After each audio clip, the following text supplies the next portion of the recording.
Hello everyone, this is Kundan Kumar Mehta and you are watching your अपना वाला channel, प्यारा सा चैनल मेरे प्यार। तो जैसा कि अभी तक हम लोग लाइव प्रोसेस यानी जैव प्रक्रम में एमसीक्यू क्वेश्चन जो है नहीं, यानी बहुवैकल्पिक प्रश्न जो है नहीं, यानी ऑप्शन वाला जो क्वेश्चन होता है वो सभी हम लोग कर चुके हैं, ठीक ना। तो अब हम लोग जो है आज से हम लोग क्या करने वाले हैं, तो सब्जेक्टिव क्वेश्चन करने वाले हैं, यानी एनसीईआरटी का जितना भी क्वेश्चन होगा नहीं, वो बीच का क्वेश्चन हो और इसके अलावा अभ्यास का, तो वो सभी हम लोग करेंगे। तो चलिए आज हम लोग एनसीईआरटी का जो बीच का क्वेश्चन है उसे करने वाले हैं, ठीक ना। चलिए, तो चैप्टर का नाम आपका क्या है, लाइव प्रोसेस, ठीक ना, जैव प्रक्रम। देखिए फर्स्ट क्वेश्चन है आपका, हमारे जैसे बहुकोशिकीय जीवों में ऑक्सीजन की आवश्यकता पूरी करने में विसरण क्यों अपर्याप्त है, ठीक ना। क्या बोला है कि अपर्याप्त है। जैसे देखिए ये आपका क्या है, यहाँ पर दिया गया है हिरण है, ये नहीं, हिरण क्या होता है, बहुकोशिकीय है, क्योंकि इसका शरीर का निर्माण एक से अधिक कोशिकाओं से यानी बहुत सारे कोशिकाओं से हुआ है, ठीक ना। अब देखिए बोला है कि हम लोग के जैसे हिरण में बात करते हैं तो इसमें ऑक्सीजन जो है या कार्बन डाइऑक्साइड, ऑक्सीजन की बात करेंगे ना, तो ऑक्सीजन जो है इसकी आवश्यकता है श्वसन के लिए, तो इसके लिए विसरण अपर्याप्त क्यों है इसमें, ठीक ना, या फिर अदर बहुकोशिकीय जीवों में। तो देखिए क्या होता है, क्योंकि बहुकोशिकीय जीव जितने भी होते हैं उनकी बात करते हैं तो उनका जो बॉडी है नहीं, टिश्यू के परत से मिलकर बना है, यानी ऊतक के परत से मिलकर बना है, 1 2 3, जैसे हम लोग में ही देखिए ये स्किन है, ये एक लेयर नहीं है, ठीक ना, ये बहुत सारे लेयर से मिलकर बना है, बहुत सारे परतों से, इसलिए आपका विसरण क्या होगा, अपर्याप्त होगा, विसरण से काम नहीं चलेगा, ठीक ना। विसरण जनरली कहाँ पर होता है, जहाँ पर सिंपली क्या होते हैं, एक कोशिकीय जीव जो होते हैं, ठीक ना, यूनिसेलुलर ऑर्गेनिज्म, तो वहाँ काम चलता है। क्योंकि एक कोशिकीय जीव रहेगा नहीं, सपोज कि ये सिंगल से, जैसे अमीबा है नहीं, एक कोशिकीय जीव है, इसमें जो है केवल मेम्ब्रेन को पास करेगा और टू इंटर कर जाएगा सेल में और पूरे सेल में चला जाएगा चारों तरफ। लेकिन बहुकोशिकीय में क्या है, यहाँ पर आपको सिस्टम की जरूरत पड़ेगी, ठीक ना, श्वसन तंत्र, विसरण जो है वो आपका अपर्याप्त होगा, इसलिए क्या होगा, अपर्याप्त होगा। तो हमें उम्मीद है कि ये क्वेश्चन जो है ये आप लोगों को समझ में आ गया होगा। अब हम लोग देख लेते हैं आंसर, नोट को देख लेते हैं, लिखा हुआ है, चूंकि बहुकोशिकीय जीवों का शरीर कोशिकाओं के विभिन्न परतों से मिलकर बना होता है नहीं, कोशिका के विभिन्न परत बोले तो यानी ऊतक, चूंकि ऊतक क्या होता है, कोशिकाओं का समूह होता है जो पर्यावरण के सीधे संपर्क में नहीं आ पाता है, ठीक ना, इसलिए विसरण आपका क्या है, अपर्याप्त है नहीं, इसलिए विसरण अपर्याप्त होगा। क्योंकि यूनिसेलुलर है तो सिंपली वो पर्यावरण के संपर्क में आ जाएगा और आसानी से ऑक्सीजन चला जाएगा अंदर में नहीं, लेकिन बहुकोशिकीय में ऐसी बात नहीं है। नेक्स्ट क्वेश्चन, कोई वस्तु सजीव है, इसका निर्धारण करने के लिए हम किस मापदंड का उपयोग करेंगे नहीं, यानी कैसे हम लोगों को पता चलेगा कि कोई वस्तु सजीव है नहीं, कि कौन आपका सजीव और कौन निर्जीव है, ठीक ना। तो देखिए कुछ मापदंड बात करते हैं, सजीव किसको कहेंगे हम लोग जनरली, जिसमें श्वसन होता हो नहीं, श्वसन होता हो, पोषण होता हो, उत्सर्जन, यानी जैव प्रक्रम बात करें जनरली नहीं, सिंपली कह सकते हैं कि जिसमें जैव प्रक्रम हो नहीं, इसके अलावा नियंत्रण एवं समन्वय होना चाहिए नहीं, इसके अलावा आपका वृद्धि होना चाहिए, वृद्धि और विकास होना चाहिए, इसके अलावा जनन होना चाहिए। तो ये सभी लक्षण जिनमें मिलेंगे उन्हें हम लोग क्या कहेंगे कि वो आपका लिविंग है यानी सजीव है, और जिसमें ये नहीं मिलेगा वो आपका क्या होगा, निर्जीव होगा। तो देखिए यहाँ पर आंसर लिखा गया है कि निम्नलिखित मापदंड का उपयोग करेंगे, तो कौन सा है, श्वसन, पोषण, उत्सर्जन इत्यादि नहीं, सेकेंड में वृद्धि तथा विकास है, अगला नियंत्रण एवं समन्वय और लास्ट में जनन। तो ये सभी लक्षण हैं जिन्हें देखकर हम लोग पता कर सकते हैं कि कौन है सजीव और कौन है निर्जीव, ठीक ना।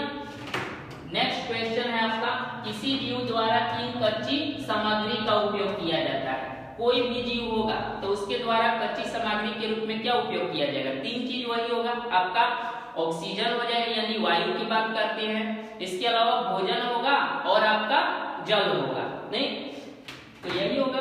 तो देखिए यहाँ पर निम्नलिखित कच्ची सामग्रियों का उपयोग किया जाता है, आपका भोजन है नहीं, वायु हो गया और जल हो गया, जैसे यहाँ देखिए ये जल है, यहाँ पर ये वायु हो गया और ये फूड है, देखिए कितना अच्छा नहीं।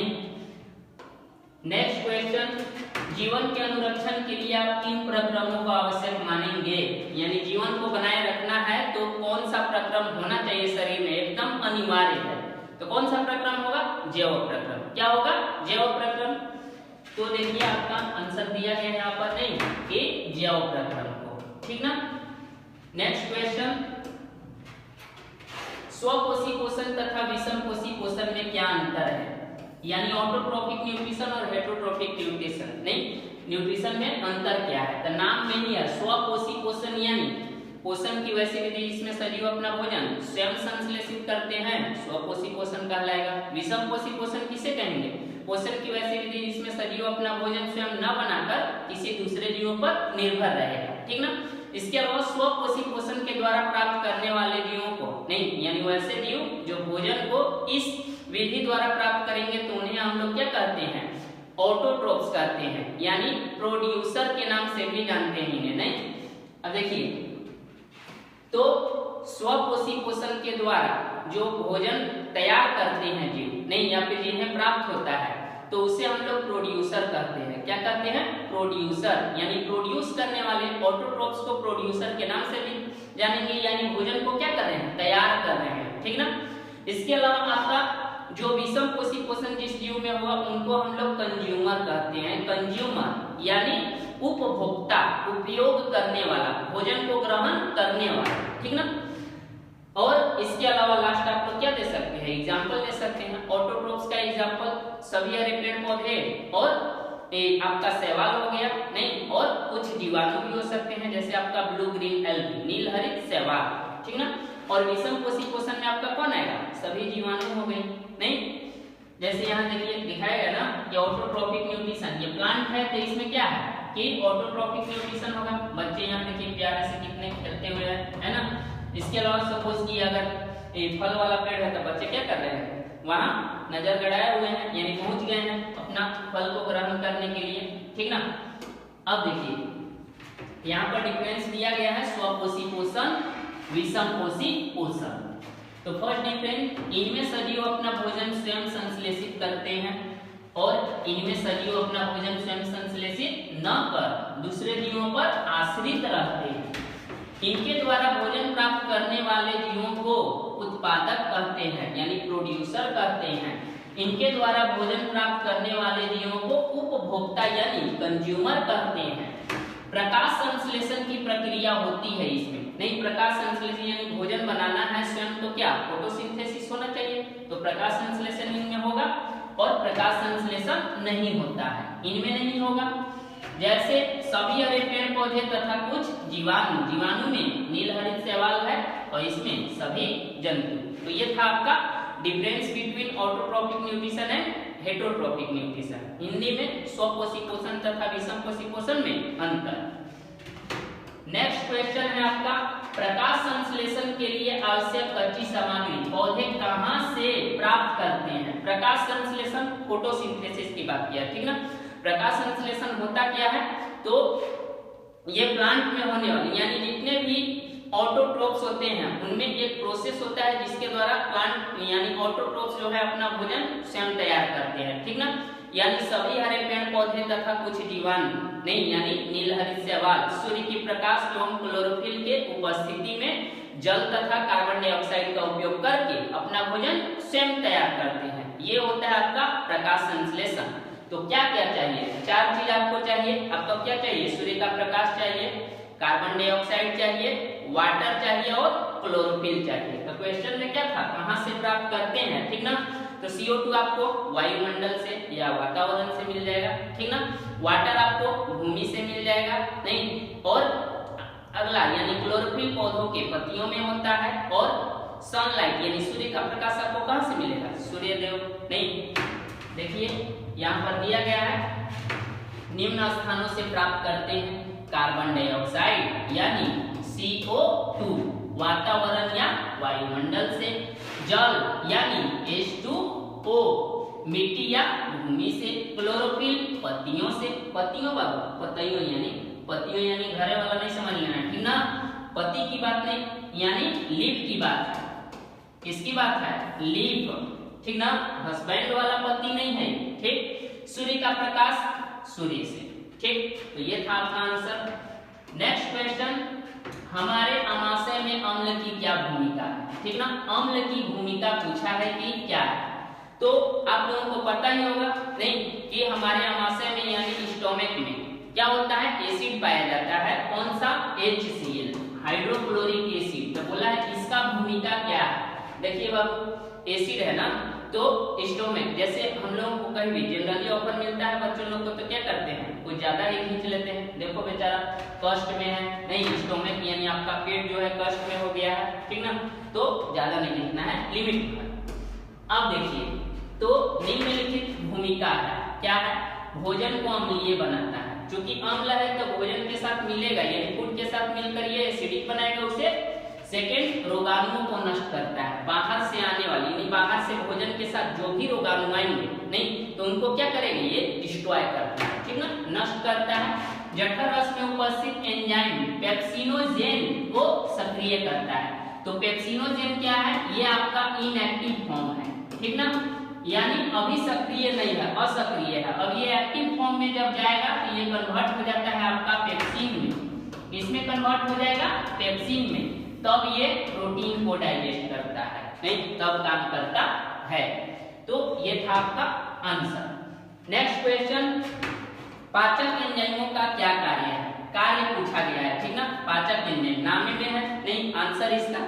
क्योंकि पाचक एंजाइम की बात करते हैं यानी वैसे एंजाइम जो भोजन को पचाने में मदद करते हैं, यानी ये वो एंजाइम है या फिर वैसा पदार्थ जो क्या करेगा, भोजन के बड़े अणुओं को यानी भोजन के जटिल एवं अघुलनशील अणुओं को सरल एवं घुलनशील अणुओं में कन्वर्ट कर देगा, यानी बदल देगा। तो ये आपका पाचक एंजाइम। देखिए यहाँ पर जैसे दिया गया है डायग्राम में। अब देखिए, जटिल एवं अघुलनशील भोज्य पदार्थों को सरल एवं घुलनशील भोज्य पदार्थों में बदलना, यही इसका क्या है, कार्य है। जैसे एग्जांपल के तौर पर दे सकते हैं कि एमाइलेज आपका एक एंजाइम है जो भोजन में उपस्थित कार्बोहाइड्रेट को आंशिक रूप से माल्टोज में कन्वर्ट कर देता है।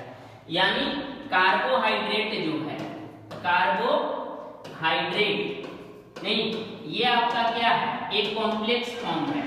कॉम्प्लेक्स बोले तो जटिल रूप हो गया। अब ये आपका माल्टोज में कन्वर्ट हो गया, नहीं तो माल्टोज आपका क्या है, सिंपल फॉर्म हो गया, नहीं साधारण रूप हो गया इसके कंपैरिजन में। तो यही इसका काम होता है, ठीक ना, एक एग्जांपल के तौर पर था ना एंजाइम। इसके अलावा और भी होते हैं, जैसे पेप्सिन होता है, स्टोमक में पेप्सिन जो प्रोटीन को पेप्टोन और प्रोटियोजेज में कन्वर्ट कर देता है। ठीक ऐसे ही आपका लाइपेज होता है, नहीं जो फैट को फैटी एसिड और ग्लिसरॉल में कन्वर्ट कर देता है, यानी वसा को वसीय अम्ल एवं ग्लिसरॉल में। अब देखिए नेक्स्ट क्वेश्चन, पचे हुए भोजन को शोषित करने के लिए क्षुद्रांत को कैसे अभिकल्पित किया गया? क्षुद्रांत नहीं यानी स्मॉल इंटेस्टाइन की बात किया है, ठीक ना, इंटेस्टाइन छोटी आंत की बात किया है ना, यानी क्षुद्रांत उसी को कहते हैं। जैसे यहाँ देखिए डायग्राम में दिया है कि ये स्मॉल इंटेस्टाइन है। तो देखिए क्षुद्रांत की बात करते हैं पचे हुए भोजन को शोषित करने के लिए।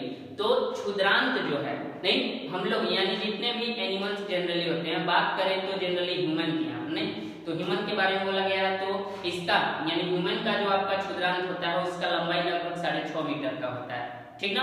पूरे आहार नल का लंबाई जो आपका 9 मीटर होता है, 9 मीटर का होता है, ठीक। अब छोटी आंत का लंबाई जो है 6.5 मीटर का होता है, यानी 6.5 मीटर होता है। इसकी आंतरिक भित्ति पर क्या होते हैं, असंख्य उंगली नुमा संरचना, जैसे उंगली है, उंगली नुमा संरचनाएं होते हैं जिन्हें हम लोग दीर्घरोम या रसांकुर के नाम से जानते हैं। इनमें क्या पाया जाता है, रक्त नलिकाओं का जाल बिछा होता है जिनके द्वारा पचित भोज्य पदार्थ अवशोषित कर लिए जाते हैं, जो शरीर के प्रत्येक भागों तक चले जाते हैं, ठीक ना, प्रत्येक भागों तक चले जाते हैं। तो इस प्रकार बचे हुए भोजन को शोषित करने के लिए क्षुद्रांत को अभिकल्पित किया गया है, ठीक ना। आंसर हम लोग देख लेते हैं। देखिए लिखा गया है क्षुद्रांत की लंबाई लगभग 6.5 मीटर होती है। इसकी आंतरिक भित्ति पर असंख्य अंगुलीनुमा संरचनाएं पाई जाती है जिसे दीर्घरोम कहते हैं या रसांकुर भी कहते हैं, ठीक ना। और इसमें रक्त वाहिकाओं तथा लसिका वाहिकाओं का जाल बिछा होता है, ठीक ना। रक्त वाहिका हो गया और लसिका वाहिका। पचित भोज्य पदार्थ रसांकुर के द्वारा अवशोषित कर लिए जाते हैं एवं रक्त परिवहन के माध्यम से शरीर के प्रत्येक कोशिकाओं तक चले जाते हैं। इस प्रकार पचे हुए भोजन को अवशोषित करने के लिए क्षुद्रांत को अभिकल्पित किया गया है। तो देखिए यहाँ डायग्राम में दिखाया गया, यहाँ पर उंगली हुआ है ना, ये देखिए ये आपका क्या है, एक झिल्ली हो गया, ठीक ना।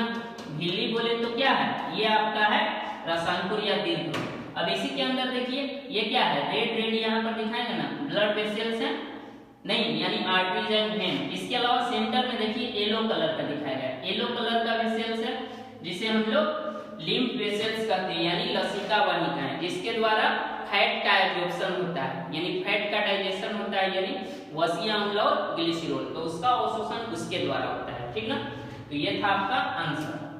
नेक्स्ट क्वेश्चन, श्वसन के लिए ऑक्सीजन प्राप्त करने की दिशा में जलीय जीव की अपेक्षा स्थलीय जीव किस प्रकार लाभप्रद है। तो क्वेश्चन बोला है कि श्वास लेने की बात करते हैं, यानी श्वसन नहीं, तो श्वसन की बात करते हैं तो जल में रहने वाला जीव है एक, और एक स्थल पर रहने वाला जीव है। तो बोला है कि जल में जो रहते हैं जीव, उसके कंपैरिजन में बात करें स्थल पर जो जीव है वो ज्यादा लाभप्रद है, यानी वो आसानी से ऑक्सीजन को प्राप्त कर लेगा। ऐसा क्यों, ठीक ना। तो देखिए ये देखिए यहाँ जल में रहने वाली मछली जल की रानी नहीं, और जीवन ही उसका पानी है, ठीक। तो पानी में रहती है, तो फिश जो है इसी की बात करते हैं, कंपैरिजन कर लेते हैं इससे। तो बात करें जलीय जीव, यानी मछली हो गया जैसे, तो जलीय जीव जो है जल में घुले हुए ऑक्सीजन का उपयोग करते हैं, और जिनकी मात्रा क्या है, सीमित होती है, ज्यादा नहीं है ऑक्सीजन उसमें, ठीक ना। अब बात करते हैं स्थलीय जीव, तो स्थलीय जीव ऑक्सीजन को सीधे वातावरण से प्राप्त करेंगे, जिनकी मात्रा एटमॉस्फेयर यानी वातावरण में बहुत ज्यादा है, यानी असीमित है, जिन्हें लेने में उन्हें तकलीफ नहीं होता है, यानी आसानी से ग्रहण कर लेते हैं। तो यही आप इस प्रकार स्थलीय जीव क्या होगा, जलीय जीव की कंपैरिजन में लाभप्रद होगा, नहीं फायदेमंद। अब देखिए लिखा गया है यहाँ, जलीय जीव जल में घुले हुए ऑक्सीजन का उपयोग करते हैं, जिनकी मात्रा जल में सीमित होती है। क्या होती है, सीमित। इस ऑक्सीजन को प्राप्त करने में उन्हें कठिनाइयां होती है। क्या होती है, कठिनाइयां। जबकि स्थलीय जीव ऑक्सीजन को सीधे वातावरण से प्राप्त करते हैं, जिनकी मात्रा वातावरण में असीमित होती है, ठीक ना, जिन्हें ग्रहण करने में स्थलीय जीवों को कठिनाइयां नहीं होती है। इस प्रकार श्वसन के लिए ऑक्सीजन प्राप्त करने की दिशा में एक जलीय जीव की अपेक्षा नहीं, स्थलीय जीव जो है लाभप्रद है। तो ये था आपका आंसर। यहाँ डायग्राम में देखिए दिखाया गया, ये फिश है जो जल से अपना ऑक्सीजन ऑब्टेन कर रहा है श्वसन के लिए, और ये एक स्थलीय जीव, यानी देखिए एलिफेंट है ना, क्या है, एलिफेंट। तो बाबू हाथी है, समझ नहीं लेना है, यहाँ देखो यहाँ कि वो आ गए हैं, गणेश जी यहाँ है नहीं। अब देखिए नेक्स्ट क्वेश्चन, ग्लूकोज के ऑक्सीकरण से भिन्न जीवों में ऊर्जा प्राप्त करने के विभिन्न पथ क्या है, ठीक ना। यानी बोला है कि अगर ग्लूकोज टूटता है तो टूटने के बाद क्या होता है, जनरली ग्लूकोज जब टूटता है तो ऊर्जा मुक्त होता है। तो यही बोला है कि अलग अलग जीवों में ऊर्जा प्राप्त करने का विभिन्न पथ क्या है, यानी कौन कौन सा तरीका है जिससे ग्लूकोज टूट करके और एनर्जी रिलीज करेगा। तो देखिए दो बात है, क्या है, फर्स्ट है आपका वायवीय श्वसन और सेकंड है अवायवीय श्वसन। इंग्लिश में aerobic respiration and anaerobic respiration. वायवीय श्वसन की बात करते हैं तो नाम में ही आंसर छुपा हुआ है। देखिए बायो में बहुत ज्यादा ऐसे टर्म होते हैं जिनके नाम में ही छुपा हुआ है, नहीं बहुत ज्यादा आंसर वहां पर है, तो ध्यान से उसको पढ़ेंगे। तो देखिए वायवीय श्वसन की बात करते हैं, वायवीय यानी वायु, ठीक ना, और श्वसन तो श्वसन की वैसी विधि जिसमें ग्लूकोज टूटेगा वायु के उपस्थिति में, वायु इन द सेंस किसकी बात करेंगे, ऑक्सीजन के प्रेजेंस में, ठीक ना। जैसे यहाँ देखिए C6H12O6 ये है ग्लूकोज आपका, और यही ऑक्सीजन की उपस्थिति में टूटा तो क्या मिला, CO2 मिलेगा प्लस H2O मिलेगा नहीं, प्लस एनर्जी मिलेगा नहीं, यानी ऊर्जा तो मिला। तो ये होता है आपका वायवीय श्वसन, और वायवीय श्वसन में ज्यादा ऊर्जा मुक्त होता है, ठीक ना, ज्यादा ऊर्जा मुक्त होता है, कितना, 38 ATP, ये याद रखेंगे, एक नंबरिया भी हो गया। अब देखिए अवायवीय श्वसन की बात करते हैं, तो अवायवीय श्वसन यानी अ का मतलब न, यानी वायु नहीं है, तो श्वसन की वैसी विधि जिसमें ग्लूकोज का विखंडन ऑक्सीजन की अनुपस्थिति में होता है, तो इसे हम लोग अवायवीय श्वसन कहते हैं। जैसे इक्वेशन बात करते हैं नहीं, तो जब देखिए ये स्टेप हम लोग यहाँ पर सिंपली ऐसे दिखा दिए सीधे, ठीक ना, लेकिन ये जो स्टेप है एक और स्टेप बीच में पाया जाता है। जैसे ये ग्लूकोज है, ये पहले पाइरुविक एसिड में कन्वर्ट होता है, पाइरुविक एसिड या पाइरुवेट, तब जाकर ये टूटता है, तब ये मिलता है, ठीक ना। तो बात करें यहीं पर, दोनों में ये प्रोसेस सेम होता है, ग्लूकोज जो है पाइरुविक एसिड में कन्वर्ट होगा दोनों में, ठीक ना। लेकिन शुरुआत में यहाँ ऑक्सीजन का उपयोग नहीं होता है, सेकेंड बार, तो ये डिटेल में हम लोग जानेंगे तब, ठीक ना, उतना डिटेल में यहाँ जानना नहीं है। अब देखिए, तो पाइरुविक एसिड जो है ये क्या होगा टूटने के बाद, अगर अवायवीय श्वसन अगर इसमें हो रहा है, ईस्ट में हो रहा है, ठीक ना, ईस्ट में होगा तो इथाइल अल्कोहल बनता है, क्या बनता है, इथाइल अल्कोहल। इसके अलावा एनर्जी जो है 2 एटीपी केवल मिलता है, अवायवीय श्वसन में 2 एटीपी ही एनर्जी मुक्त होता है। तो देखिए कितना, वहां 38 है, यहाँ 2 है, कितना कम है, ठीक ना। और यही अवायवीय श्वसन अगर आपको ह्यूमन के मसल्स में यानी मानव के मांसपेशियों में होता है, ठीक ना, तो मसल सेल में जब होता है तो आपको लैक्टिक एसिड बनता है, क्या बनेगा, लैक्टिक एसिड, और यही है जिसके कारण हम लोगों को दर्द का आभास होता है, ठीक ना, और 2 एटीपी ही मिलेगा। तो ये हुआ, इसके अलावा और भी प्रोडक्ट होंगे, जैसे यहाँ देखिए पाइरुविक एसिड जो होता है इसमें 3 कार्बन होता है, ठीक ना। अब यहाँ पर इथाइल अल्कोहल बना है, क्या बना है, इथाइल अल्कोहल यानी C2H5OH, ये है इथाइल अल्कोहल। तो इथाइल अल्कोहल जब बना है तो 2 कार्बन है यानी एक CO2 यहाँ पर निकलेगा, ठीक ना, और यहाँ लैक्टिक एसिड है, इसमें 3 कार्बन होता है, यहाँ CO2 नहीं निकलेगा, यहाँ केवल 2 एटीपी मिलेगा। तो ये था आपका क्या, अवायवीय श्वसन। अब हम लोग देख लेते हैं पढ़कर, क्या है कि विभिन्न पद निम्नलिखित हैं, यहाँ पर दिए गए, वायवीय श्वसन और अवायवीय श्वसन।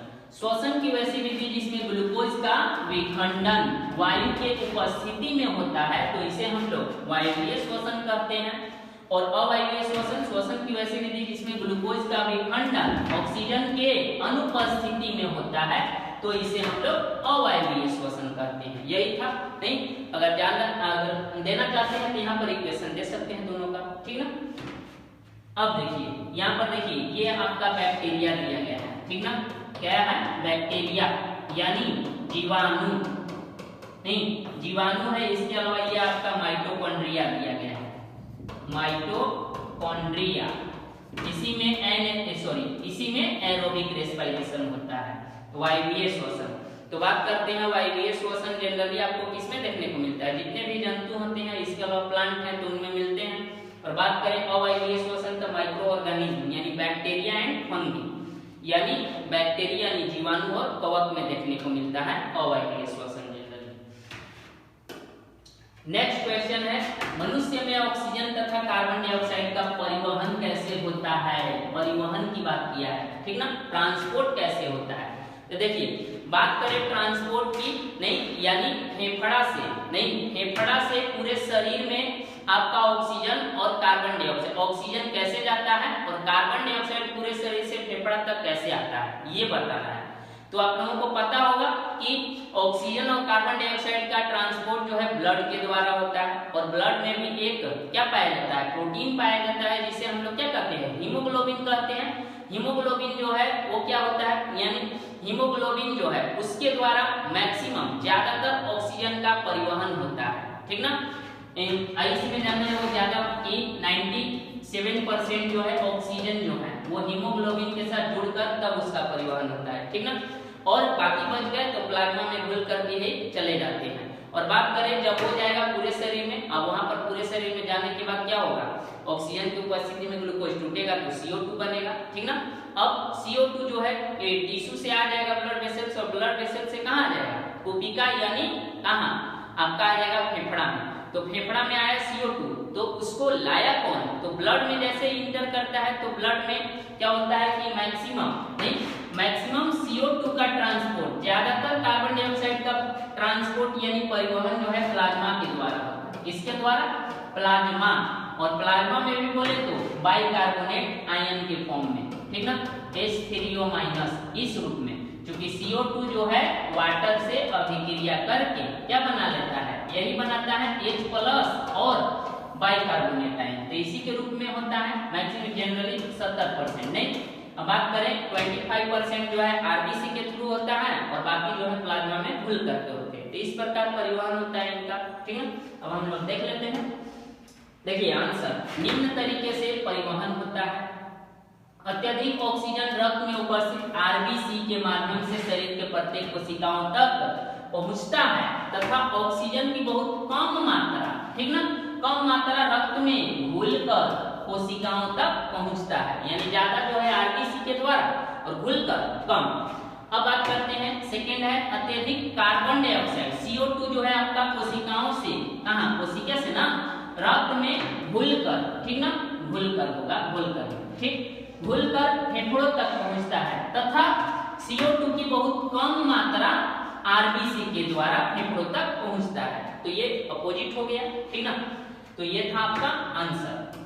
अब देखिए नेक्स्ट क्वेश्चन, गैसों के विनिमय के लिए मानव फुफ्फुस में अधिकतम क्षेत्रफल को कैसे अभिकल्पित किया गया है, यानी गैस का जो एक्सचेंज होता है, आदान प्रदान, तो उसके लिए फेफड़ा जो है कैसे डिजाइन किया गया है, नहीं क्या है उसका डिजाइन, तो हम लोग देखिए फेफड़ा की बात करते हैं तो हम लोग का जो फेफड़ा है वो दोहरी दीवार से घिरी होती है, जिसे हम लोग क्या कहते हैं, फुफ्फुस झिल्ली कहते हैं, यानी पल्मोनरी मेम्ब्रेन या फिर प्लूरल मेम्ब्रेन कहते हैं, ठीक ना, इंग्लिश में।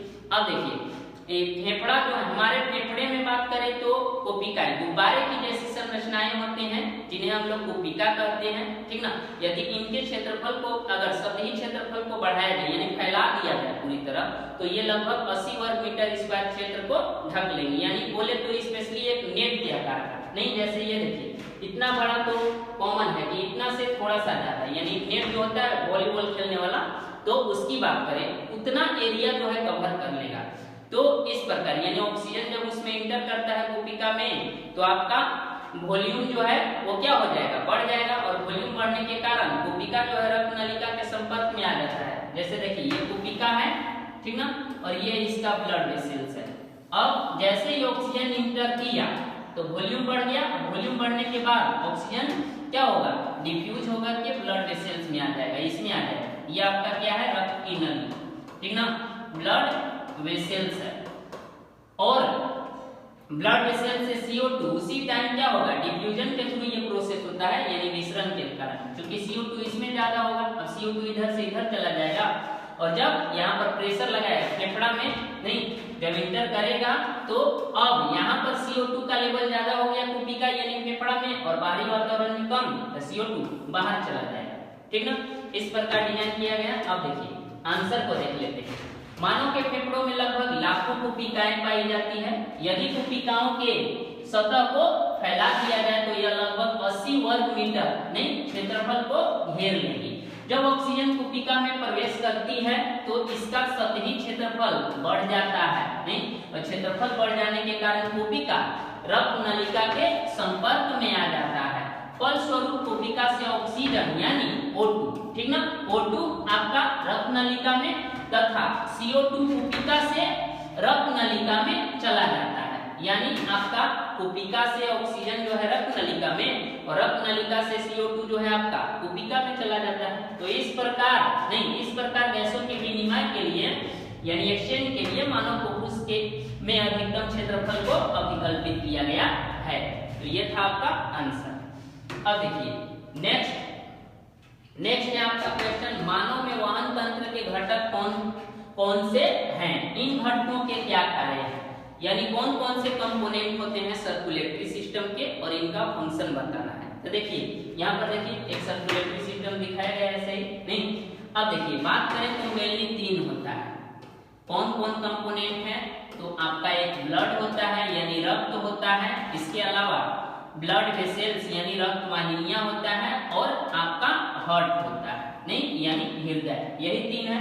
अब तीनों का काम, ब्लड का काम जानिए रहे, ऑक्सीजन और कार्बन डाइऑक्साइड का परिवहन करता है, इसके अलावा हमारे बॉडी के तापमान नहीं शरीर के तापमान को बनाए रखता है, इसके अलावा यह हार्मोन हो गया, इसके अलावा अपशिष्ट पदार्थ उनका भी परिवहन करता है। तो एक लिखना है सिंपली, ठीक ना, 1। ब्लड वेसल्स जो है इनका काम, तो आर्टरीज का काम अलग है, वेन का काम अलग है, ठीक ना। धमनी और शिरा, धमनी जो है शुद्ध रक्त को हृदय से पूरे शरीर तक लेकर जाता है, और शिरा जो है अशुद्ध रक्त को पूरे शरीर से कहां, हार्ट तक यानी हृदय तक लेकर आता है। और इसके अलावा आपका हार्ट हो गया, तो हार्ट क्या करता है, पूरे शरीर में रक्त को पंप करता है यानी भेजता है, ये मोटर है बाबू, ठीक ना। और बाकी ब्लड वेसल जो है फीता हो गए, जैसे मोटर होता है उससे फीता बिछा हुआ, ठीक ना, तो उसी के माध्यम से जाता है। तो ऐसे होता है, इनका फंक्शन था ये। अब देखिए मानव में वहन तंत्र के घटक निम्नलिखित हैं। फर्स्ट है आपका रक्त, इसका कार्य है यह मानव में ऑक्सीजन तथा कार्बन डाइऑक्साइड का परिवहन करता है। हृदय हो गया, कार्य रक्त को पूरे शरीर में पंप करता है यानी भेजता है, मोटर पंप के जैसा, ठीक ना। रक्त वाहिनियां है, तो कार्य इसका क्या है, रक्त को हृदय से शरीर के विभिन्न भागों तक ले जाता है तथा शरीर के विभिन्न भागों से रक्त को हृदय तक लाता है। यानी शरीर के विभिन्न भागों तक जो लेकर जाता है उसको हम लोग आर्टरीज कहते हैं। क्या कहते हैं, आर्टरीज यानी धमनियां। और शरीर के विभिन्न भागों से हृदय में जो लेकर आता है उन्हें हम लोग वेन्स कहते हैं, ठीक ना, यानी शिराएं। ये देखिए यहाँ पर एक बूंद दिया गया है, ब्लड का दिखाया गया है, ठीक ना। अब नेक्स्ट क्वेश्चन, स्तनधारी तथा पक्षियों में ऑक्सीजन तथा ऑक्सीजन, ठीक ना, ऑक्सीजन नहीं होगा यहाँ, ऑक्सीजनित होगा, ठीक ना। ऑक्सीजनित तथा विऑक्सीजनित रक्त को अलग करना क्यों आवश्यक है, नहीं, यानी ऑक्सीजनित रक्त क्या होगा, जिसमें ऑक्सीजन ज्यादा है, विऑक्सीजनित यानी ऑक्सीजन कम है, तो बात करें अपोजिट तो कार्बन डाइऑक्साइड उसमें ज्यादा है, तो उन दोनों को अलग करना क्यों आवश्यक है। तो देखिए किसमें बोला है बाबू, स्तनधारी में और पक्षियों में, यानी मैमल्स एंड बर्ड्स की बात है, ठीक ना। तो देखिए जैसा कि पक्षी और स्तनधारी यानी स्तनधारी में ह्यूमन भी आता है, ठीक ना, तो इनको जो है कार्य करने के लिए ज्यादा से ज्यादा क्या चाहिए, एनर्जी चाहिए, ज्यादा एनर्जी चाहिए, ठीक ना। तो इस कंडीशन में क्या होता है कि ज्यादा एनर्जी कब मिलेगा इनको, जब ऑक्सीजन जो है ज्यादा मिलेगा सेल को, ऑक्सीजन जब ज्यादा मिलेगा तो ग्लूकोज तेजी से टूटेगा, तो ज्यादा एनर्जी जल्दी जल्दी मिलेगा। इसके अलावा शरीर के तापमान को बनाए रखने के लिए, ठीक ना, अगर शरीर के तापमान को बनाए रखना है तो क्या चाहिए, एनर्जी चाहिए, तो उसके लिए भी जरूरी है, ठीक। तो इसलिए ऑक्सीजनित और विऑक्सीजनित रुधिर को अलग करना जरूरी है, ठीक ना, कि दोनों अगर मिक्स रहेगा तो बाबू ऑक्सीजन नहीं जा पाएगा जल्दी ना सेल तक, क्योंकि हीमोग्लोबिन से CO2 जुड़ जाएगा तेजी से, क्योंकि दोनों में बात करते हैं CO2 ज्यादा अट्रैक्शन होता है CO2 का हीमोग्लोबिन से ऑक्सीजन की कंपैरिजन में, तो CO2 जल्दी जुड़ जाएगा, ऑक्सीजन जुड़ ही नहीं पाएगा, ठीक ना। तो इसलिए ऑक्सीजनित और विऑक्सीजनित को अलग करना आवश्यक है। अब देखिए देख लेते हैं हम लोग आंसर क्या लिखा हुआ है, निम्न कारणों से अलग करना आवश्यक है, ठीक, तो क्वेश्चन मार्क नहीं होगा, ठीक ना। तो भोजन के पूर्ण विखंडन के लिए, यानी भोजन बोले तो ग्लूकोज के पूर्ण विखंडन के लिए, अधिक से अधिक ऊर्जा को प्राप्त करने के लिए, इसके अलावा शरीर के तापमान को बनाए रखने के लिए, तो वही बात था, नहीं, जो भी हम लोग जाने उतना सारा नहीं, ज्यादा वो एक ही में था, उसी को अलग अलग करके सिंप्लीफाई किया गया है ताकि आप लोगों को याद करने में ज्यादा कष्ट न हो, ठीक ना, और एग्जाम में ज्यादा से ज्यादा मार्क्स जो है आप लोग ऑब्टेन कर सकें। तो ये देखिए यहाँ पर कुछ ह्यूमन दिए गए हैं, ये बर्ड्स है उड़ रही है, नहीं। अब देखिए नेक्स्ट क्वेश्चन, उच्च संगठित पादपों में वहन तंत्र के घटक क्या है, यानी हायर प्लांट की बात करते हैं तो उनमें ट्रांसपोर्ट सिस्टम का पार्ट कौन है, तो हायर प्लांट जो होते हैं उनमें परिवहन के लिए क्या पाया जाता है, वेस्कुलर टिश्यू पाया जाता है, यानी संवहन ऊतक पाया जाता है। उसमें बोले तो आपका उसका दो टाइप होता है, जाइलम टिश्यू, फ्लोएम टिश्यू, ठीक ना, तो वही है। अब जाइलम क्या है तो पता ही आप होगा, आप लोगों को नहीं पता है तो अभी जान लेते हैं। जाइलम ज से जाइलम है और ज से जल है, यानी वैसा ऊतक, यानी वैसा संवहन ऊतक जो भूमि से, यानी भूमि से जल एवं खनिज लवण को लेकर आता है पौधों के पत्तियों तक, यानी नीचे से ऊपर लाएगा, ठीक ना। और फ्लोएम ऊतक क्या है तो पौधा के पत्तियों में, यानी पत्ता है, इसमें जो भोजन बनेगा उसको शरीर के विभिन्न भागों तक चारों तरफ पहुंचाने का काम करेगा, तो ये है आपका फ्लोएम। तो अब हम लोग देख लेते हैं, उस संगठित पादपों में वहन तंत्र के घटक मुख्य रूप से दो हैं, कौन है भाई, जाइलम ऊतक, यह भूमि से जल एवं खनिज लवण को अवशोषित करके पौधों के पत्तियों तक पहुंचाता है, ये तो अभी ही बताए थे, नहीं। फ्लोएम ऊतक की बात करते हैं तो यह पत्तियों में बने भोज्य पदार्थों को पौधों को विभिन्न भागों तक पहुंचाता है, तो यही तो था जो हमने अभी बताया, ठीक ना। तो ये था आपका आंसर। नेक्स्ट क्वेश्चन, पादप में जल एवं खनिज लवण का परिवहन कैसे होता है, बोला है कि प्लांट में वाटर एंड मिनरल्स का ट्रांसपोर्ट कैसे होता है। तो देखिए पौधों में बात करते हैं तो परिवहन के लिए अभी तुरंत हम लोग जाने कि जल और खनिज लवण के परिवहन के लिए ऊतक होता है, जिसे हम लोग जाइलम ऊतक कहते हैं, तो जाइलम ऊतक के द्वारा होता है। अब कैसे होता है तो देखिए, जो पौधों में वाष्पोत्सर्जन के कारण अतिरिक्त जल पौधों के पत्तियों से बाहर निकलेगा, ठीक ना, बाहर निकल यानी वातावरण में मिलेगा। तो इस कंडीशन में आपका ऊपर यानी वाटर का मात्रा जो है कम हो जाएगा और नीचे जड़ में क्या है, ज्यादा है, ये ड्यू टू डिफ्यूजन, विसरण के कारण। तो विसरण के कारण आपका क्या होगा, भूमि से यानी सॉइल से, मिट्टी से आपका ऑक्सीजन जो है इंटर करेगा रूट में, नहीं रूट, और रूट से होते हुए यानी जड़ से होते हुए पौधों के पत्तियों तक पहुंच जाएगा। क्योंकि जड़ से होते हुए जड़ से लेकर के आपका कहां तक, पौधों के पत्तियों तक जाइलम जो है बिछा होता है, ठीक ना। अब देखिए यही है, इसको हम लोग देख लेते हैं आंसर। इनमें जल एवं खनिज लवण के वहन के लिए जाइलम उत्तक होते हैं, नहीं इनके घटक कौन, जाइलम वाहिनिकाएं तथा जाइलम वाहिनिकाएं होती है। तो जाइलम के कंपोनेंट देख दिया है यहाँ पर, ठीक ना। मूल रोम भूमि से, मूल रोम क्या होता है, जैसे देखिए ये क्या है, मूल यानी जड़ है, जड़ को हम लोग मूल भी कहते हैं। और नाम में ही है रोम, रोम का मतलब रोआ के जैसा, जैसे हम लोग में रोआ यानी हेयर की बात करते हैं, तो इसको हम लोग क्या कहते हैं, रूट हेयर कहते हैं, रूट हेयर्स यानी मूल रोम। तो इन्हीं के द्वारा क्या होगा, यहाँ पर मान लीजिए वाटर होगा इधर, तो वाटर जो है एब्जॉर्ब किया जाएगा और शोषित किया जाएगा। तो देखिए बोला है मूल रोम भूमि से जल एवं जल को विसरण विधि द्वारा प्राप्त करता है, डिफ्यूजन के द्वारा, तथा इसके साथ कुछ आयन भी अवशोषित होते हैं, ठीक ना, अवशोषित हो जाते हैं, ये नहीं होगा, ठीक ना। जाइलम उत्तक लगातार जड़, तना, जड़ कौमा तना कौमा शाखाओं तथा पत्तियों तक फैली होती है। वाष्पोत्सर्जन के कारण जल ऊपर की ओर गति करते हुए पौधों की पत्तियों तक पहुंच जाता है। तो देखिए नेक्स्ट क्वेश्चन है आपका, पादप में भोजन का स्थानांतरण कैसे होता है। यानी क्वेश्चन है कि पादप में फूड जो बनता है लीफ में, उसका स्थानांतरण यानी एक जगह से दूसरे जगह तक कैसे होता है, यानी ऑल ओवर पौधों के सभी भागों तक यानी चारों तरफ कैसे होता है, ठीक ना। तो देखिए बात करें अगर भोजन के स्थानांतरण की, तो जिस प्रकार जल का परिवहन जो है आपका जाइलम उत्तक के द्वारा होता है, ठीक उसी प्रकार फूड का यानी भोजन का परिवहन जो है या फिर स्थानांतरण वो आपका फ्लोएम उत्तक के द्वारा होता है, ठीक ना। फ्लोएम में भी बात करें तो उनके मेनली दो घटक जो हैं जो कि इस कार्य के लिए सम्मिलित होते हैं, वो आपका है चालनी नलिका और साथी कोशिका, ठीक। देखिए तो क्या होता है इसमें, क्या होता है कि सपोज ये आपका फ्लोएम टिश्यू, नहीं सपोज कि ये आपका चालनी नलिका है, ठीक ना। तो क्या होता है कि जैसे ही फूड बनता है वो इसमें इंटर करता है, क्या फूड जो बना यानी भोजन जो बना वो आपका चालनी नलिका में इंटर किया। इसके बाद यहाँ पर आपका एटीपी का भी उपयोग होता है, ठीक ना। एटीपी बोले तो ऊर्जा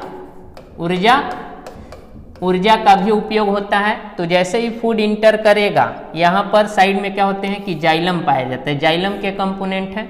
तो जाइलम से क्या होता है, वाटर इंटर करता है इसमें, क्या इंटर करेगा, वाटर, नहीं तो वाटर इंटर किया तो इस कारण क्या होगा, यहाँ पर आपका ऑस्मोटिक प्रेशर यानी परासरण दाब, चूंकि वाटर इंटर किया तो यहाँ पर क्या हुआ, प्रासरण कहेंगे इसको, पानी जो है हाई से लो की ओर मूव किया, ठीक ना।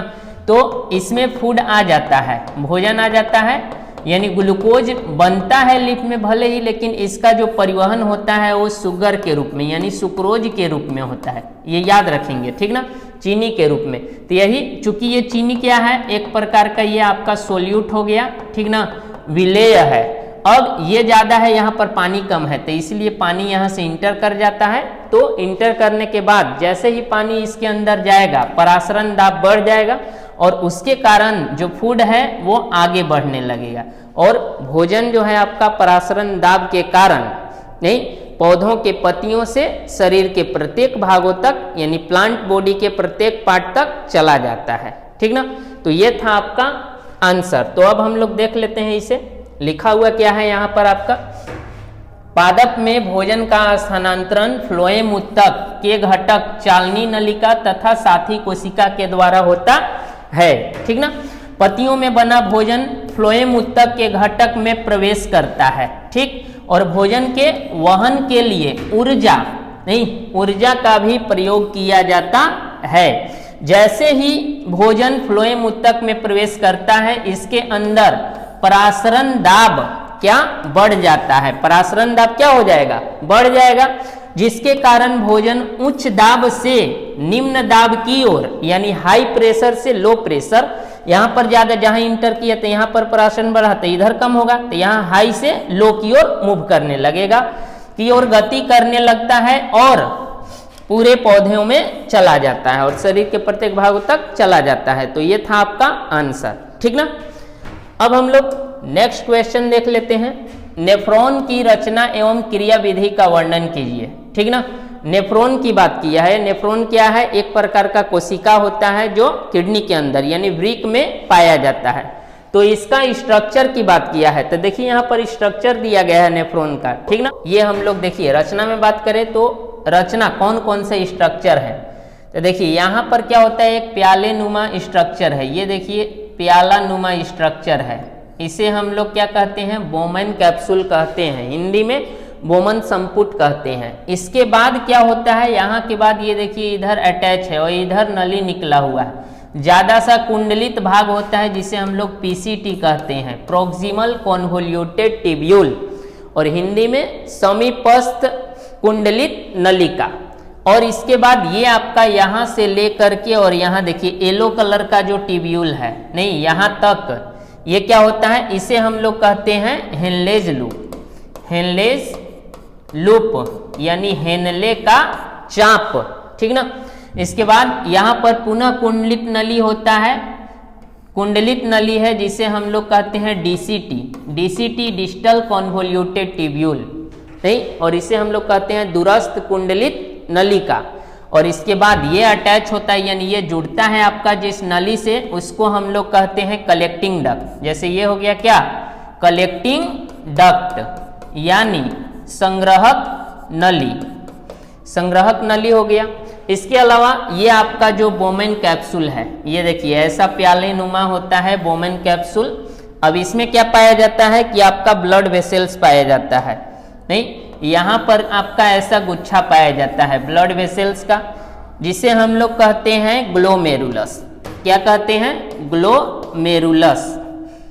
तो ये आपके पार्ट हो गए, यानी कौन कौन से भाग हो गए, तो सबसे पहले हम लोग बात करें तो आपका ग्लोमेरुलस हो गया, नहीं, यानी इसके बाद सेकेंड आपका बोमेन कैप्सूल हो गया, इसके बाद आपका पीसीटी यानी समीपस्थ कुंडलित नलिका हो गया, इसके बाद आपका हेनलेज लूप हो गया यानी हेनले का चाप हो गया, इसके बाद दूरस्थ कुंडलित नलिका हो गया और अंत में संग्रहक नलिका हो गया। तो ये सभी क्या थे, रचना में आए, यानी कौन कौन से भाग हैं। अब हम लोग क्रिया विधि जानते हैं कि ये कार्य कैसे करता है, ठीक। तो देखिए जैसे ही आपका यहाँ पर इम्प्योर ब्लड आता है, ठीक ना, किडनी में जैसे ही इंटर करेगा अशुद्ध रक्त, ये इसको थोड़ा जूम करके दिखाते, ये मान लीजिए ये नली था, ठीक ना, अब इसमें इंटर किया इम्प्योर ब्लड अशुद्ध रक्त, तो इंटर करने के बाद क्या होता है, ग्लोमेरुलस में जाता है ब्लड, और ग्लोमेरुलस में क्या होता है कि आपका फिल्ट्रेशन होता है। क्वेश्चन आएगा कि फिल्ट्रेशन किडनी के अंदर कहाँ होता है, नेफ्रॉन के किस भाग में होता है, तो ग्लोमेरुलस में क्या होगा, फिल्ट्रेशन, ठीक ना। फिल्ट्रेशन का काम आपका ग्लोमेरुलस में होता है।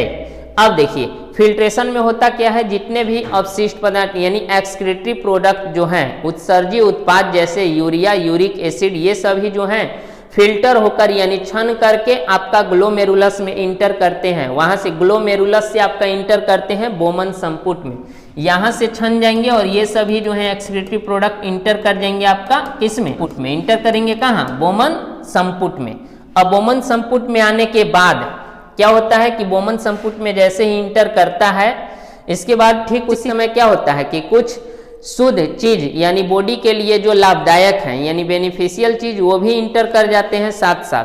तो उनका क्या होता है, जो हमारे बॉडी के लिए लाभदायक है उनका फिर से क्या होता है, अवशोषण होता है, यानी पुनः अवशोषण होता है। इसी को हम लोग पुनः अवशोषण कह देते हैं यानी रीएब्जॉर्प्शन। इसके बाद आपका क्या होता है कि जितने भी एक्सक्रीटरी प्रोडक्ट होते हैं वो सभी हेनलेज लूप से होते हुए, नहीं, यानी पीसीटी हेनलेज लूप, इससे होते हुए आगे बढ़ते जाते हैं और अंत में कलेक्टिंग डक्ट यानी संग्रहक नली में चले जाते हैं। आपका एक्सक्रीटिव प्रोडक्ट क्या बना? यूरिया। ह्यूमन का एक्सक्रीटिव प्रोडक्ट क्या होता है? यूरिया होता है। तो यही जो है आपका उत्सर्जी उत्पाद हो गया, जो आपका कलेक्टिंग डक्ट संग्रहक नली में चला जाएगा। और संग्रहक नली जो है आपका किससे जुड़ा होता है? वो आपका यूरेटर से जुड़ा होता है, नहीं मूत्रवाहिनी से जुड़ा होता है। और उसका कनेक्शन किससे? यूरिनरी ब्लैडर से होता है, यानी मूत्राशय से उसमें चला जाता है। और जिसके बाद उसे हम लोग आवश्यकता अनुसार बॉडी से बाहर निकाल देते हैं। तो ये था आपका क्रिया विधि, ऐसे काम करता है। तो देखिए अब हम लोग देख लेते हैं, यहाँ पर दिया गया है नेफ्रॉन की रचना की बात करें तो पहला है बोमन संपुट। ठीक बात करते हैं तो बोमन संपुट जो है ये फर्स्ट पार्ट हो गया आपका। यह नेफ्रॉन का प्रथम भाग है जो प्याले नुमा होता है। कैसा होता है? प्याले नुमा, ऐसा होता है, ठीक ना, प्याला के जैसा होता है।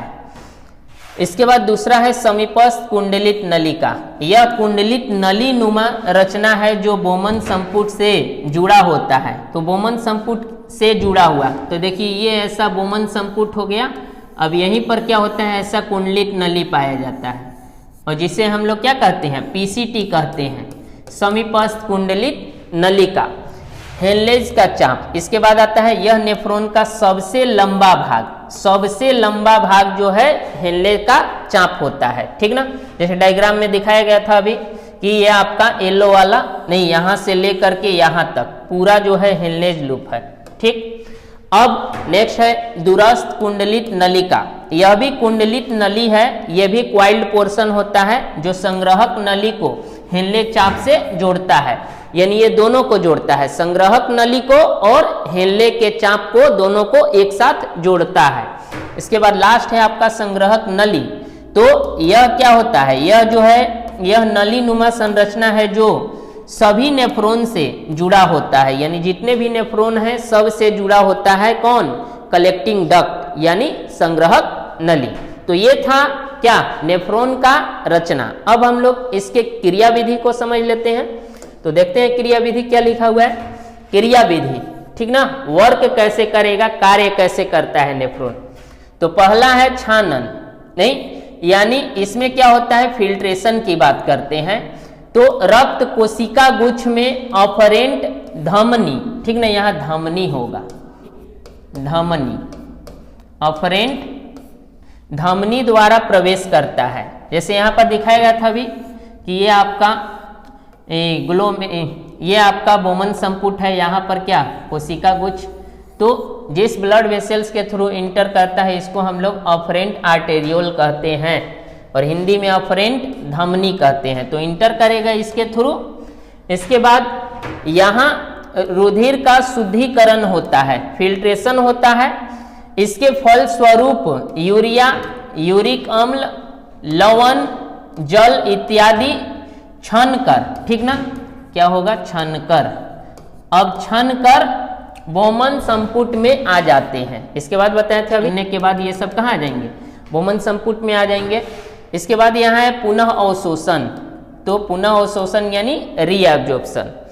तो लाभदायक पदार्थों जैसे ग्लूकोज, अमीनो अम्ल तथा नहीं जल आदि का नलिका के द्वारा पुनः अवशोषण कर लिया जाता है। यानी जो नलिका है, नहीं ऐसे देखिए, ये नलिका है, ये ट्यूब्यूल, ये जो ट्यूब्यूल है यानी नलिका, तो यहाँ पर ब्लड वेसल्स पाए जाते हैं। इस नलिका की बात की है, यानी ब्लड वेसल्स के द्वारा क्या होते हैं? पुनः अवशोषित कर लिया जाता है उनका, जो लाभदायक चीज है। इसी को हम लोग क्या कहते हैं? पुनः अवशोषण कहते हैं। इसके बाद है पुनः अवशोषण के बाद नलिका में बचा अपशिष्ट पदार्थ मूत्र कहलाता है। यानी अवशोषण के बाद जो नलिका में जो चीज बच जाएगा वही आपका क्या है? यूरिया है, नहीं, यानी मूत्र है, यूरिन। क्या है? यूरिन है वो, जो संग्रहक नली कौमा मूत्रवाहिनी होगा यहाँ, ठीक ना। संग्रहक नली एवं मूत्रवाहिनी से होते हुए मूत्राशय में जमा हो जाता है, जिसे आवश्यकता अनुसार शरीर से बाहर त्याग दी जाती है। और वही अब आपका क्या जो नलिका है उसमें जो अपशिष्ट पदार्थ है वो आपका किधर से होते हुए जाएगा? यानी संग्रहक नली और इसके बाद मूत्रवाहिनी और इसके बाद वो चला जाएगा मूत्राशय में, वहां जमा हो जाएगा और उसे आवश्यकता अनुसार बॉडी से बाहर निकाल दिया जाता है। तो ये आपका क्या है, क्रिया विधि हो गया, ठीक ना। तो अब हम लोग नेक्स्ट क्वेश्चन देख लेते हैं। देखिए नेक्स्ट है, उत्सर्जी उत्पाद से छुटकारा पाने के लिए पादप किन विधियों का उपयोग करते हैं। यानी जिस प्रकार एनिमल यानी जंतुओं में जो उत्सर्जी उत्पाद होता है तो उनको बाहर करने के लिए सिस्टम पाया जाता है, तो प्लांट में उत्सर्जी उत्पाद से छुटकारा पाने के लिए कोई इनमें विशेष सिस्टम नहीं होता है, वैसा नहीं, कोई विशेष आपका तंत्र नहीं है, ठीक ना। तो इनमें किस प्रकार होता है, तो देखिए प्लांट में बात करें जैसे एक्सेस वाटर यानी ज्यादा अगर जल है तो वो वाष्पोत्सर्जन के द्वारा वातावरण में चला जाएगा, तो इस प्रकार छुटकारा पाएंगे। इसके अलावा कुछ अपशिष्ट पदार्थ जो है गोंद के रूप में स्टोर हो जाते हैं। इसके अलावा कुछ अपशिष्ट पदार्थ जो है वैक्यूल यानी रसधानी नहीं उसमें आपका जमा हो जाते हैं नहीं, और इसके अलावा कुछ अपशिष्ट पदार्थ जो है फल में, फूल में, टहनी, पत्ता, ये सभी जो है सबो जगह पर स्टोर हो जाते हैं। जब ये पार्ट जो है अलग होता है प्लांट से तो ये भी अलग हो जाते हैं नहीं। तो इस प्रकार क्या होता है, अपशिष्ट पदार्थ इनके बॉडी से बाहर जाता है। तो अब हम लोग देख लेते हैं यहाँ पर क्या लिखा हुआ है, निम्नलिखित विधियों का उपयोग करते हैं। पहला है CO2 तथा O2 से छुटकारा पाने के लिए रंध्र एवं वात रंध्र के द्वारा पाते हैं। रंध्र यानी स्टोमेटा हो गया, वात रंध्र जो कि स्टेम में पाया जाता है, तना में, ठीक ना। तो इन दोनों के माध्यम से CO2 और O2 जो है इनके बॉडी से बाहर जाता है, तो इस प्रकार इनके द्वारा छुटकारा पाएंगे। दूसरा है कुछ अपशिष्ट पदार्थों को गोंद के रूप में त्याग देते हैं, यानी बॉडी, प्लांट बॉडी में हम लोग बचपन में बहुत देखे थे नहीं कि प्लांट का कटा हुआ भाग है, वहां से आपका चिपचिपा पदार्थ निकलता है जो आपका गोंद होता है नहीं, कॉपी किताब बड़ी साटे होंगे बचपन में, तो वो सभी जो है गोंद नहीं, तो गोंद के रूप में त्याग दिया जाता है। अतिरिक्त जल वाष्पोत्सर्जन प्रक्रिया द्वारा त्याग दिया जाता है। अगर पौधा के शरीर में ज्यादा मात्रा में जल है तो वाष्पोत्सर्जन के द्वारा बाहर चला जाएगा, इसके द्वारा त्यागेंगे। कुछ अपशिष्ट पदार्थ रसधानी में एकत्र हो जाते हैं, ठीक ना। इसके अलावा जब फल, फूल, तना, पत्तियां इत्यादि पौधे से अलग होते हैं तो अपशिष्ट पदार्थ पौधे से अलग हो जाते हैं, यानी ये स्टोर यानी जमा हो जाते हैं रसधानी में। और इसके अलावा कुछ अपशिष्ट पदार्थ तना में, फूल में, पत्ता में नहीं, इसके अलावा फल में जमा हो जाते हैं, और जब ये अलग होंगे तो ये क्या हो जाएंगे, प्लांट बॉडी से अलग हो जाएगा अपशिष्ट पदार्थ। इस प्रकार पौधे क्या उत्सर्जी उत्पाद से छुटकारा पाते हैं, ठीक ना। अब हम लोग नेक्स्ट देख लेते हैं। देखिए नेक्स्ट क्वेश्चन, मूत्र बनने की मात्रा का नियमन किस प्रकार होता है, यानी मूत्र कितना बनेगा ये किस पर डिपेंड करेगा। तो ये किस पर डिपेंड करेगा कि आपका जो मूत्र है उसमें कितना वाटर है, जितना ही वाटर होगा उतना ही ज्यादा नहीं, वाटर कितना यानी जल कितना है, इसके अलावा अपशिष्ट पदार्थ कितना है, इस पर निर्भर करेगा। तो देखिए तो आंसर क्या है, जल की मात्रा एवं इनमें घुले होगा, ठीक ना। घुले नहीं बाबू, का भूलेगा, यहाँ घुलने की बात किया है, यानी घुले अपशिष्ट पदार्थ की मौजूदगी अत्यधिक जल तथा अपशिष्ट पदार्थ से अत्यधिक मूत्र का निर्माण होता है, यानी जितना ही ज्यादा जल होगा अपशिष्ट पदार्थ उतना ही ज्यादा बनेगा नहीं।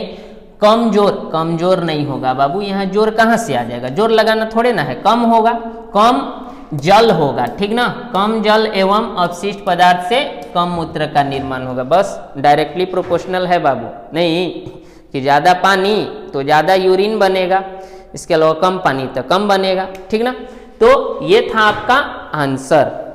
अब आगे हम लोग देखते हैं। तो ये था फाइनली, यानी जितने भी जैव प्रक्रम का जो इंटेक्स यानी बीच का जो क्वेश्चन था वो आपका कंप्लीट हो चुका, ठीक ना। का लेक्चर आपका क्या हुआ, कंप्लीट हो गया। तब तक आप स्टडी करते रहें। थैंक्स।